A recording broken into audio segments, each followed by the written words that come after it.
Happy Halloween! This week we are going to be kicking off our Halloween cakes with a zombie minion. My name is Lori and you are watching The Icing Artist. I asked you guys what you wanted to see and 30,000 of you guys voted for a zombie minion, so there better be 30,000 of you guys watching right now. To get started, I baked 2 6-inch round vanilla cakes and a half dome cake. I just layered those up with my buttercream icing and then gave them a nice crumb coat. I then rolled out my fondant nice and thin and then just kind of draped that over my cake, smoothing out my hands. Now I know minions are typically yellow, but I thought for a zombie we'd go with kind of like a dead green color. I didn't intentionally mean to make like a booger green, but it does kind of suit the zombie look.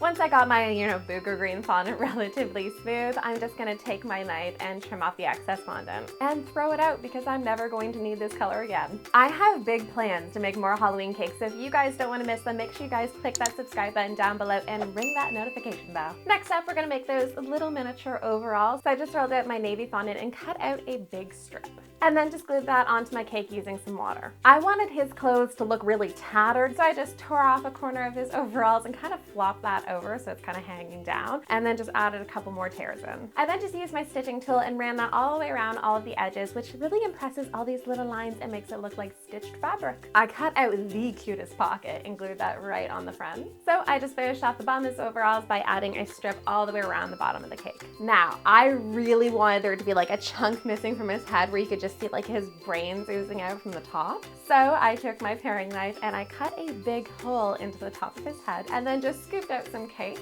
Added in some dusty rose buttercream, which also doubles as brain color buttercream. Then I just rolled out a log of fondant and took little pieces and kind of smushed them together into like little squiggly lines. Once I had a solid chunk, I just put that right into the cake. Shockingly, it was the right size. I had intended to add extra pieces in, but it fit perfectly. To really make this brain look like, fresh zombie minion brains, I took some gel paste and just added some red and yellow food coloring to that, and then just kind of brushed that on top of the whole thing, and the color kind of sinks into all the creases and crevices, which looks really cool. Next up, we're going to be making those zombie arms, but before that, we need to get our cake board ready so they can lay right on top of it. I thought it'd be cool to make it look like the zombie is rising from the grave. For his arms, I rolled my green fondant into a thick log, cut one long and one short. For the short one, I thought it would be a really cool idea to look like the zombie's arm has been kind of ripped off his body. So I'm going to take the one stumpy end and just kind of tear it a bit so it looks more ripped. And then I'm going to add in a white bone into the center of it because if it wasn't gross enough, I thought a bone would add even more effect to this. And then take it another level up by adding some gel paste blood to it. And then for the long arm, I'm going to make a Minion Glove, except I'm going to make 2 of them because I'm also going to be making a yellow arm so the zombie minion is eating a minion. Once I started making the hand, I just wrapped a piece of black fondant around them.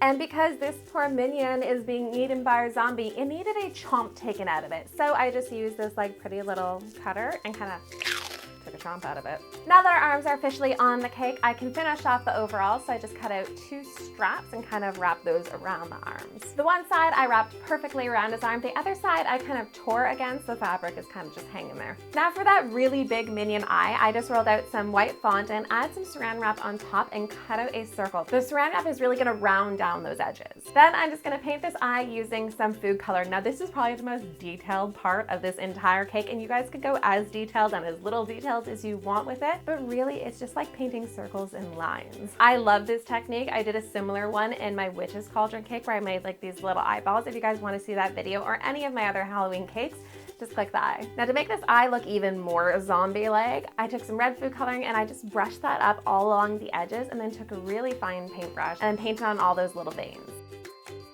And then to seal all of my paint in, I just sprayed it with some edible glaze. I really wanted him to look like he was kind of like half asleep, so I just took the same circle cutter and cut out some green fondant and kind of added on these big eyelids. And for his massive goggle, I just took some gray fondant, cut out a big circle, a smaller circle out of that, and then dusted that with some edible silver dust. And very, very, very carefully place that around the eye. I don't know if you guys have ever played around with silver dust before, but every time you touch it, it just like comes right off in your finger and you can see little marks. And then just add added a black strap to hold that big goggle on his head. For his mouth, I really wanted to challenge myself and make the mouth inset instead of kind of layered on top of his face. So using a little paper template I made, I just cut out a little hole of fondant on his mouth, and then use the same template to cut out a black piece that I'm gonna kind of insert right into where his mouth is. I made these tiny little stubby teeth that I just kind of added on, which were really cute. And this tongue that I kind of flopped out of his mouth. I swear it's like the facial expressions that really bring these cakes together. And then I just went crazy and had fun with the details. I added some more blood here and there, some more rips and tears, and then just used some brown color dust to kind of dirty him up a bit. So thank you so much to all 30,000 of you guys who voted for me to make this cake, because I actually had so much fun making this one. And I want to know down below in the comments, what are you guys dressing up for as Halloween? And are any of you guys going as a zombie minion? Thank you guys again so much for watching. I really appreciate it. If you guys really like this video, give it a thumbs up. And of course, as always, don't forget to come back here again next week so we can make something else in the cake.